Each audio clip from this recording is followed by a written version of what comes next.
आज हम कवर करेंगे 11 सितंबर के करंट अफेयर्स को, जो कि हमारी करंट अफेयर्स की क्लास आप सबके लिए हम डेली लेके आते हैं, जो कि जितने भी गवर्नमेंट एग्जाम होते हैं उनके लिए काफी महत्वपूर्ण क्लास हमारी रहती है। चलिए फिर करते हैं क्लास को शुरू। यूपी सरकार ने बच्चों के सीखने के परिणामों का परीक्षण करने के लिए परीक्षा का आयोजित करेगी। उत्तर प्रदेश सरकार ने 11 से 16 सितंबर तक कक्षा 1 से जो 8 के लिए निपुण मूल्यांकन परीक्षा, जिसे नाम दिया गया है एनईटी का आयोजन ये कर रही है। अगर पूछ लिया एनईटी का आयोजन किस गवर्नमेंट के द्वारा किया गया था, यूपी सरकार के द्वारा किया गया था, जो बच्चों के सीखने के परिणामों का परीक्षण करने के लिए इस परीक्षा का जो है आयोजन किया गया था, जो चलेगी 11 से 16 सितंबर तक। जो 1 से 8 तक के जो छात्र हैं, 8 तक की जो क्लास के छात्र हैं, उनके लिए एनईटी का आयोजन किया जा रहा है। कक्षा 1 से 5 तक के जो छात्र होंगे, 1 से 5 तक के जो छात्र होंगे, कक्षा 1 से 5 तक के, इनका मूल्यांकन भाषा और गणित में किया जाएगा। जबकि जो 6 से 8 तक की कक्षा के छात्र होंगे, 6 से 8 तक की कक्षा के छात्र होंगे, उनका मूल्यांकन गणित और विज्ञान से किया जाएगा। गणित और विज्ञान से किया जाएगा। 6 से 8 तक का गणित और विज्ञान से, 1 से 5 तक का सिर्फ गणित से किया जाएगा। परीक्षा जो है वो एक ऐप के माध्यम से किया जाएगा, जिसका ऐप का नाम है सरल ऐप। सरल ऐप के माध्यम से इस परीक्षा का आयोजन किया जाएगा। बच्चे जो है ओएमआर सीट पर सवालों का जवाब देंगे। ओएमआर सीट होती है उस पर जवाब देंगे इस ऐप के माध्यम से, सरल ऐप के माध्यम से। क्वेश्चन हमारा ये था, एनईटी का आयोजन किस गवर्नमेंट ने किया, तो वो यूपी गवर्नमेंट ने किया। किस लिए किया? बच्चों के सीखने के परिणाम के परीक्षण के लिए इस परीक्षा का आयोजन किया गया। कब से कब तक चलिए? 11 से 16 सितंबर तक। किस ऐप के माध्यम से हुई? तो सरल ऐप के माध्यम से इसे किया गया था। ठीक है, जो कि 1 से 8 तक के बच्चों के लिए इस एनईटी का आयोजन किया गया है। वीडियो अच्छी लगा करे लाइक शेयर एंड सब्सक्राइब जरूर कर लिया करो। चलते हैं अब नेक्स्ट क्वेश्चन पे। नेक्स्ट क्वेश्चन है हमारा, इंडिया मिडिल ईस्ट यूरोप में मेगा इकोनॉमी कॉरिडोर की घोषणा की, जो की गई है G20 में, जो कि दिल्ली में हुई है भारत मंडपम में। भारत मंडपम में अगर पूछ लिया जाता है G20 की जो बैठक है ये कहाँ पे हुई थी, तो ये दिल्ली में की गई थी। दिल्ली में कहां पर की गई थी? दिल्ली में की गई थी भारत मंडपम में। G20 शिखर सम्मेलन में इंडिया मिडिल ईस्ट यूरोप में इकोनॉमिक कॉरिडोर का शुभारंभ की जो घोषणा है ये G20 सम्मेलन में हो गई है। इकोनॉमिक कॉरिडोर में शिपिंग और रेलवे लिंक शामिल होंगे। इसमें शिपिंग भी शामिल होगी, शिपिंग यानी समुद्र के माध्यम से, और रेलवे लिंक यानी रेलवे के माध्यम से आयात निर्यात किया जा सकेगा। जिसमें से भारत और यूरोप के बीच में जो व्यापार है, भारत और यूरोप के बीच में जो व्यापार है 40% तेज हो जाएगा। इसका उद्देश्य व्यापार को बढ़ावा देना और ऊर्जा संसाधनों का परिवहन और डिजिटल कनेक्टिविटी में सुधार करना है। इस कॉरिडोर में भारत, संयुक्त अरब अमीरात,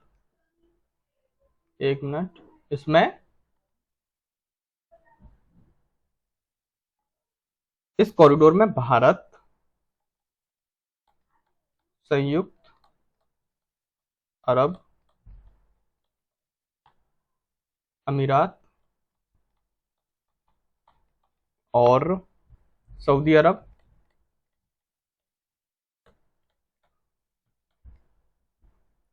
यूरोपीय संघ, फ्रांस, इटली, जर्मनी और अमेरिका जैसे देश इसमें शामिल हैं। इस इकोनॉमिक कॉरिडोर में भारत, संयुक्त अरब अमीरात, सऊदी अरब, यूरोपीय संघ, फ्रांस, इटली, जर्मन, अमेरिका, इन सभी के साथ जो हमारा इकोनॉमी जो कॉरिडोर का शुभारंभ की घोषणा की गई G20 शिखर सम्मेलन में, इन सभी देशों के साथ हमारी कनेक्टिविटी हो जाएगी, जो कि इस मैप में आपको नजर आ रही होगी। यहां से ये सारे जो देश हैं ये कवर हो जाएंगे। इनके लिए हम एक इकोनॉमिक कॉरिडोर बना रहे हैं, जो कि समुद्र के माध्यम से और रेलवे माध्यम से हो जाएगा, जिससे हमारा व्यापार जो है वो 40% बढ़ जाएगा। ठीक है, चलते अब नेक्स्ट क्वेश्चन पे। नेक्स्ट क्वेश्चन है हमारा, भारत के किरण जॉर्ज ने इंडोनेशिया बैडमिंटन मास्टर्स का खिताब इन्होंने जीता है, जिनका नाम है किरण जॉर्ज। अगर पूछ लिया जाता है बैडमिंटन मास्टर का खिताब किसने जीता है, तो वो जीता है किरण जॉर्ज ने। 10 सितंबर 2023 को जापान के ताकाहाशी को 2 सीधे सेंटों से हराकर इंडोनेशिया मास्टर सुपर 100 पुरुष एकल का खिताब इन्होंने अपने नाम किया, जिनका नाम है किरण जॉर्ज। इन्होंने किसे हराया? तो कू ताकाहाशी को हराया, जो कि जापान से थे, जो कि जापान से बिलोंग करते थे, जापान देश के थे, प्लेयर थे। और ये जो है किरण जॉर्ज, ये भारत के हैं। इन्होंने जापान के कू ताकाहाशी को हराकर अपने नाम बैडमिंटन मास्टर का खिताब हासिल किया है। किरण ने अपना पहला सुपर 100 का खिताब जो है 2022 में ओडिशा ओपन में जीता था। ओडिशा ओपन में इन्होंने जीता था, पहली बार जीता था इन्होंने, वो जीता था ओडिशा में। ये सेकंड है इनका। किरण जो है बेंगलुरु में प्रकाश पादुकोण अकादमी से प्रशिक्षण लेते थे, ये वहां से ट्रेनिंग लेते थे, जिसका नाम है प्रकाश पादुकोण अकेडमी नाम है उसका। इस साल की शुरुआत में किरण ने थाईलैंड ओपन में चीनी स्टार सीयूकी और वैंग होंगयांग को भी इन्होंने हराया था, जिनका नाम है किरण जॉर्ज ने। किरण जॉर्ज ने इन सभी को भी हराया था। थाईलैंड के ओपन चीनी में स्टार सीयूकी और वैंग होंगयांग को भी इन्होंने हराया था। ठीक है, क्वेश्चन हमारा ये था, ये जो आयोजन अगर पूछ लिया, आयोजन कहां पे किया था? इंडोनेशिया में। तो इंडोनेशिया में बैडमिंटन मास्टर्स का खिताब जो जीता है वो किरण जॉर्ज ने जीता। और सबसे पहला जो जीता था इन्होंने ओडिशा ओपन में इन्होंने हासिल किया था 2022 में। 2023 में इन्होंने इंडोनेशिया में जीता है, जो कि जापान के कू ताकाहाशी को इन्होंने हराकर ये खिताब अपने नाम किया है। ठीक है, अब चलते हैं नेक्स्ट पे। नेक्स्ट है हमारा, आईसीजी ने एशिया तटरक्षक एजेंसियों को प्रमुख में 19वीं बैठक में भाग लिया, जो कि लिया है आईसीजी ने एशिया तटरक्षक एजेंसियों के। भारतीय तटरक्षक बल यानी कि आईसीजी, भारत का ये भारतीय तटरक्षक बल, इन्होंने 5 से 8 सितंबर को इस्तांबुल तुर्की में एशियाई तटरक्षक जो एजेंसियों प्रमुख की 19वीं बैठक का इन्होंने भाग लिया था। 19वीं जो बैठक हुई है उसमें इन्होंने भाग लिया था भारतीय तटरक्षक बल ने। फोरम में एक केंद्रित और लक्ष्य उन्मुख दृष्टिकोण को सक्षम करने के लिए 4 कार्यक्रम ये का समूह शामिल है। इसमें 4 कार्य का समूह इसमें शामिल है। भारतीय तटरक्षक खोज और बचाव यानी कि SAR, यह भारतीय तटरक्षक खोज और बचाव कार्य समूह का अध्यक्ष है।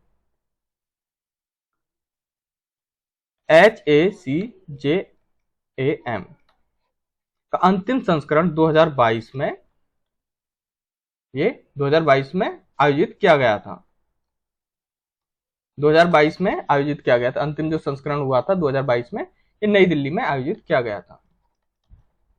ठीक है, हम चलते हैं नेक्स्ट पे। नेक्स्ट है हमारा, G20 ने हरित विकास संधि को अपनाया, जो कि G20 देश जो थे उन्होंने हरित विकास संधि को अपना लिया है। G20 नेताओं ने पर्यावरण और जलवायु परिवर्तन की चुनौतियों से निपटने के लिए आवश्यक कदमों में तेजी लाने के लिए हरित विकास जो समझौता है उसको अपनाया गया है। समझौते का जो उद्देश्य है वो एकीकृत, समग्र और संतुलित तरीके से पर्यावरण रूप में टिकाऊ और समावेशी आर्थिक विकास से आगे बढ़ाना है। हरित विकास जो है उसका समझौता में प्रत्येक राष्ट्र के समर्थन में हासिल किया गया था। ठीक है, जो कि G20 के नेताओं ने इसे अपना लिया, हरित विकास संधि को, पर्यावरण। ठीक है, अब चलते हैं नेक्स्ट पे। नेक्स्ट हमारा, MP कैबिनेट ने मॉब लिंचिंग पीड़ित मुआवजा योजना जो है ये 2023 को मंजूरी दी, जो कि MP कैबिनेट की ओर से ये योजना चलाई गई जिसका नाम है मॉब लिंचिंग पीड़ित मुआवजा योजना। 2023 को इसने MP गवर्नमेंट ने इसे मंजूरी दे दी है। मध्य प्रदेश के कैबिनेट ने मध्य प्रदेश मॉब लिंचिंग पीड़ित मुआवजा योजना 2023 लागू करने का इसने फैसला लिया, जो कि लिया MP गवर्नमेंट ने। ये जो योजना है वो मॉब लिंचिंग के पीड़ितों को राहत और पुनर्वास प्रदान करेगी। मध्य प्रदेश सरकार मॉब लिंचिंग पीड़ितों के परिवार को 10 लाख मुआवजा ये देगी। 10 लाख तक का मुआवजा इस योजना में दिया जाएगा, जो कि मॉब लिंचिंग से पीड़ित लोग जो होंगे उनके लिए। यह योजना धर्म, जाति,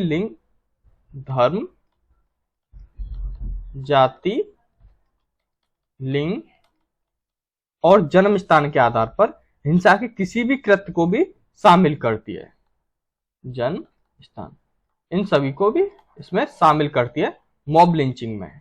ठीक है, ये जो जो योजना चलाएगी इसमें 10 लाख का मुआवजा देगी एमपी गवर्नमेंट, इसको मंजूरी दे दी गई है। ठीक है, क्वेश्चन पूछ रहा है मॉब लिंचिंग पीड़ित मुआवजा योजना किस गवर्नमेंट के द्वारा चलाई गई, तो एमपी कैबिनेट के द्वारा ये चलाई गई है, जिसे लागू कर दिया गया है, जिसमें धर्म, जाति, लिंग और जन्म स्थान के आधार पर हिंसा के किसी भी कृत्य को भी ये शामिल करती है।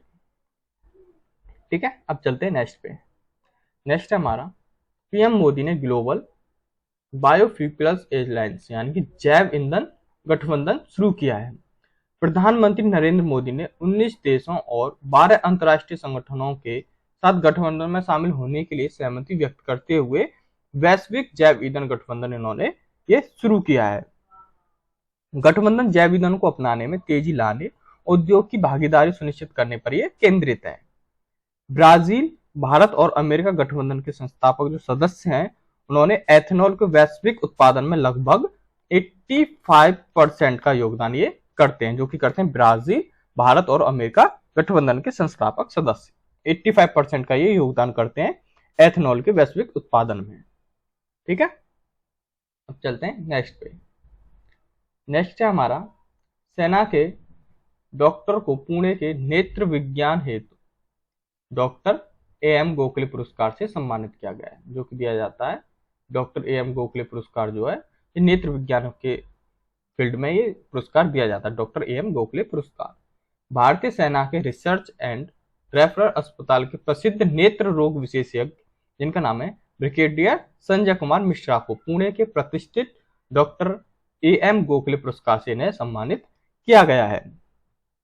पूछ लिया जाता है डॉक्टर एएम गोखले पुरस्कार से किसे सम्मानित किया गया है, तो ये किया गया ब्रिगेडियर संजय कुमार मिश्रा को।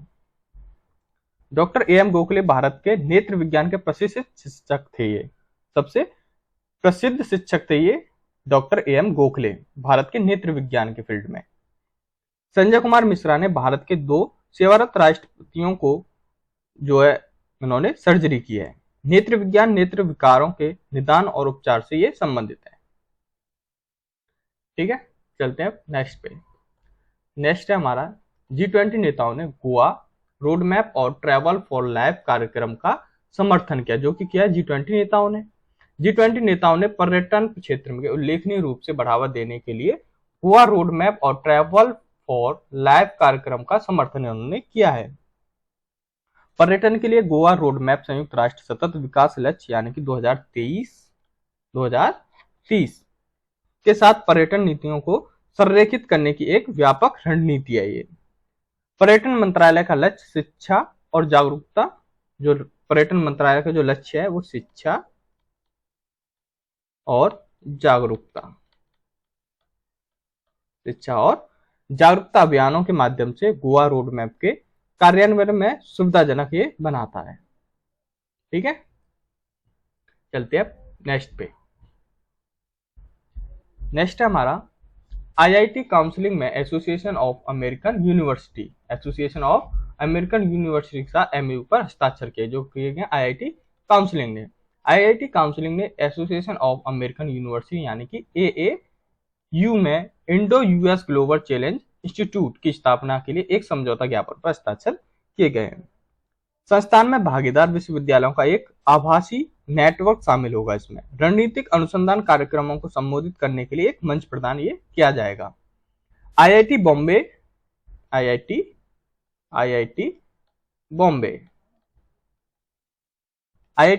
की एक अंतर्राष्ट्रीय भागीदार के रूप में शिकागो क्वांटम एक्सचेंज में भी शामिल हो गया है आईआईटी बॉम्बे। ठीक है, चलिए चलते हैं अब नेक्स्ट पे। नेक्स्ट हमारा, ऑस्ट्रेलिया ने पाकिस्तान को पछाड़कर शीर्ष ओडीआई रैंकिंग इन्होंने हासिल की है। ऑस्ट्रेलिया ने 3 मैचों में श्रृंखला के दूसरे ओडीआई में दक्षिण अफ्रीका को हराकर आईसीसी पुरुष ओडीआई रैंकिंग में शीर्ष स्थान इन्होंने हासिल किया, जो कि किया है ऑस्ट्रेलिया ने। इस जीत के साथ ऑस्ट्रेलिया के पुरुष यानी कि ओडीआई टीम रैंकिंग अंक तालिका में 121 अंक हो गए, जो कि पाकिस्तान में 1 अंक आगे है और जो 120 पर है। पाकिस्तान जो था वो 120 पर था और ये 121 पर है। भारत की जो रेटिंग है वो 114 रेटिंग अंकों के साथ आईसीसी रैंकिंग में तीसरे स्थान पर। अगर भारत का स्थान पूछ लिया जाता है तो 114 रेटिंग के साथ आईसीसी में ये तीसरे स्थान पर है भारत। फर्स्ट स्थान पे ऑस्ट्रेलिया है, इसने हासिल की ओडीआई रैंकिंग। ओडीआई रैंकिंग में भारत का जो स्थान है वो तीसरा स्थान है, जिसकी 114 रेटिंग है। ठीक है, अब चलते हैं नेक्स्ट पे। ये था हमारे स्पोर्ट्स से संबंधित करंट अफेयर्स। वीडियो अच्छी लगा तो लाइक शेयर एंड सब्सक्राइब जरूर कर लिया करो। ठीक है, चलते हैं नेक्स्ट पे। प्रथमवेश जावकर ने पुरुष जो तीरंदाजी होती है उसमें विश्व कप रजत पदक इन्होंने हासिल किया। तीरंदाजी में इन्होंने रजत पदक हासिल किया, जिनका नाम है प्रथमेश जावकर ने। भारतीय तीरंदाज प्रथमेश जावकर ने मैक्सिको में हार्मोसिलो में तीरंदाजी विश्व कप फाइनल 2023 में इन्होंने रजत पदक इन्होंने जीता है। जावकर डेनमार्क के माथियास फुल्टन में मामूली अंतर से स्वर्ण पदक हार गए हैं। जो जावकर डेनमार्क के माथियास फुल्टन के मामूली अंतर से इन्होंने ये स्वर्ण पदक हार गए हैं। कोलंबिया को सारा लोपेज की महिला कंपाउंड स्पर्धा में अपना 8वां विश्व खिताब इन्होंने जीता है। कोलंबिया की सारा लोपेज ने महिला के कंपाउंड स्पर्धा में मेजबान देश के डेफरेन क्विंटेरो को कोरिया गणराज्य के चो सू ए को हराकर कांस्य पदक जीता है। कांस्य पदक जीता है। ये कोरिया गणराज्य के थे, ये थे कोरिया गणराज्य के, जिनका नाम था को सुए, जिन्हें कांस्य पदक हासिल किया है डेफरेन क्विंटेरो ने। चलते हैं नेक्स्ट पे। नेक्स्ट हमारा बीआरओ लद्दाख ने न्योमा में दुनिया का सबसे ऊंचा लड़ाकू हवाई क्षेत्र बनाया है। जो कि बनाया है बीआरओ ने लद्दाख में दुनिया का सबसे ऊंचा हवाई क्षेत्र बनाया है। दुनिया का सबसे ऊंचा है, जो कि न्योमा में बना। अगर पूछ लिया तो कहां पे बनाया गया है दुनिया का सबसे ऊंचा लड़ाकू हवाई क्षेत्र, तो ये न्योमा में बनाया गया है, लद्दाख में। लद्दाख में बनाया गया है, जो कि बनाया गया बीआरओ द्वारा। सीमा सड़क संगठन है, जिसका नाम है बीआरओ, लद्दाख के न्योमा क्षेत्र में दुनिया के सबसे ऊंचा लड़ाकू हवाई क्षेत्र का निर्माण ये करेगा। पूर्व योजना का जो शिलान्यास है वो 12 सितंबर को रक्षा मंत्री जो हमारे प्रेजेंट में वो है राजनाथ सिंह जो है इसका उद्घाटन करेंगे। ठीक है, भारत वास्तविक नियंत्रण रेखा के 3,488 किलोमीटर क्षेत्र में बुनियादी ढांचे के विकास की दिशा में सक्रिय रूप से कार्य कर रहा है। जो भारत जो है काफी सक्रिय रूप से काम कर रहा है अपनी जो नियंत्रण रेखा है 3,488 किलोमीटर क्षेत्र में, जिसके बुनियादी ढांचे के विकास की दिशा में काफी जोर दिया जा रहा है भारत सरकार की ओर से। ठीक है, अब चलते हैं नेक्स्ट पे। नेक्स्ट है हमारा G20 नेताओं के शिखर सम्मेलन में नई दिल्ली घोषणा को अपनाया गया। नई दिल्ली घोषणा की सभी विकासात्मक भू राजनीतिक मुद्दों पर 100% सर्वसम्मति के साथ इसे अपनाया गया था। G20 शिखर सम्मेलन में भारत ने दिल्ली घोषणा पर गतिरोध तोड़ने के लिए यूक्रेन संकट पर एक नया पाठ प्रस्तावित किया है। घोषणा पत्र में मोटे तौर पर 5 प्रमुख क्षेत्र जो है वो केंद्रित हैं, यानी कि मजबूत, टिकाऊ, संतुलित और समावेशी विकास को सतत विकास लक्ष्य यानी कि SDGC पर प्रगति से तेजी लाना है। ये इनके 5 प्रमुख क्षेत्र केंद्रित हैं, यानी कि जैसे मजबूत, टिकाऊ, संतुलित और समावेशी विकास और सतत विकास लक्ष्य यानी SDGs पर प्रगति पर तेजी लाना है।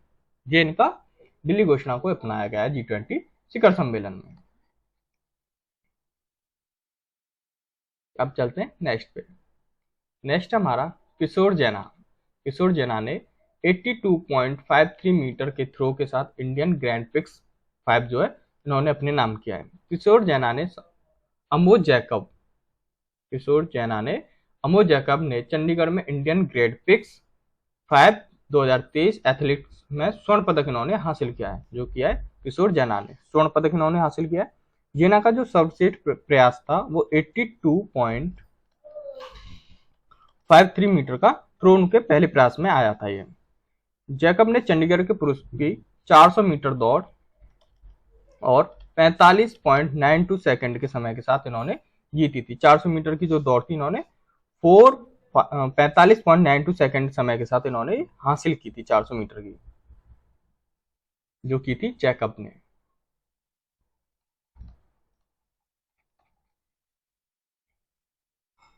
जैकब ने इसमें भी स्वर्ण पदक हासिल किया दौड़ में, जिन्होंने 400 मीटर की दौड़ जो है 45.92 सेकंड में पूरी की थी।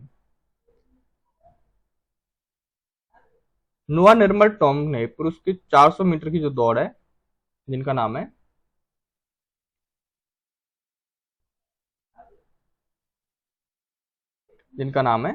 नोआ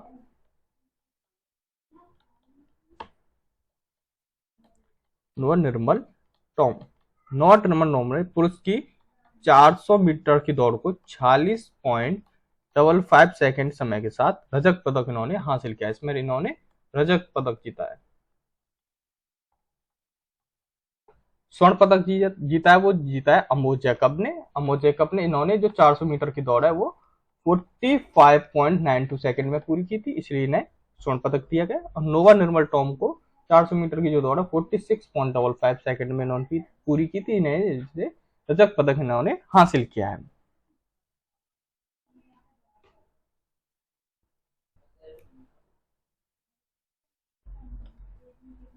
अब चलते हैं